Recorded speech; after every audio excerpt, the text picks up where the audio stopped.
Soddy جو کہ اس پورے معاملے پر اپنا تجزیہ یہاں پر تفصیلات کے ساتھ پیش کر رہے تھے۔ اس اہم معاملے سے جڑی تمام تر تفصیلات پر نظر بنی رہے گی۔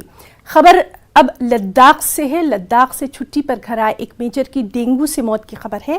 دہلی کے RR اسپتال میں علاج کے دوران میجر نے دم توڑ دیا۔ لداخ میں سرویلنس اینڈ ٹارگٹ ایویکویشن کی 129 میجر سید عبدالقاسم زیدی غازی آباد کے اندراپورم میں ان کا پریوار رہ رہا تھا۔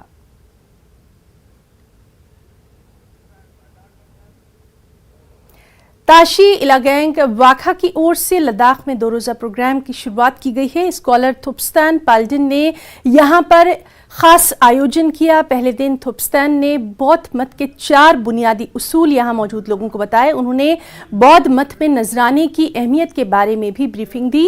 ٹیچنگ لرننگ کے پروگرام کے اختتام کے بعد یہاں پر کوشچن آنسر سیشن کا بھی انعقاد کیا گیا۔ بودھ پر پروگرام میں قریبی دیہاتوں کی عوام نے بھی بڑھ چڑھ کر حصہ لیا اور یہاں موجود لوگوں کو بودھ مت کے اصولوں کے مطابق بہتر زندگی گزارنے کے طریقے کے بارے میں بھی جانکاری دی گئی۔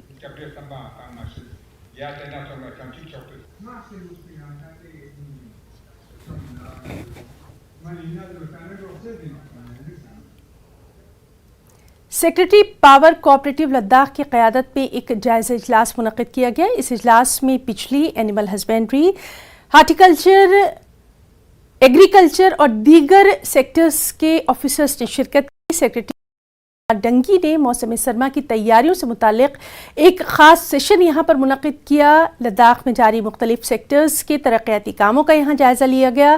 اس سیشن کے دوران DC کرگل کی موجودگی میں متعلقہ محکموں کے ترقیاتی محکموں کے حوالے سے ایک ڈیٹیل رپورٹ بھی یہاں پر پیش کی گئی۔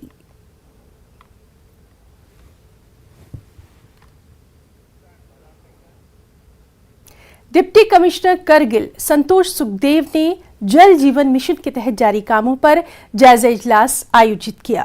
سنتوش سکھدیو جو کہ ڈسٹرکٹ واٹر سینیٹیشن مشن کے بھی چیئرمین ہیں، انہوں نے اپنے کے آفیسرز کے ساتھ ایک ریویو میٹنگ کی جس میں اسسٹنٹ ڈیولپمنٹ کمشنر کرگل کے علاوہ chief education officer, executive engineer, nodal officer اور دیگر لوگوں نے شرکت کی۔ DC کرگل نے جل جیون مشن کے تحت چلائے جا رہے اسکولوں، حفظان صحت کے سینٹرز، آنگن واڑی کے سینٹرز اور کمیونٹی سینٹر پر بھی یہاں پر ڈیٹیلز لوگوں کو دی۔ اس دوران DC نے تمام محکموں کے ساتھ تال میل کرتے ہوئے جو باقی بچے ہوئے کام ہیں ان کو بھی جلد سے جلد پورا کرنے کی ہدایت دی۔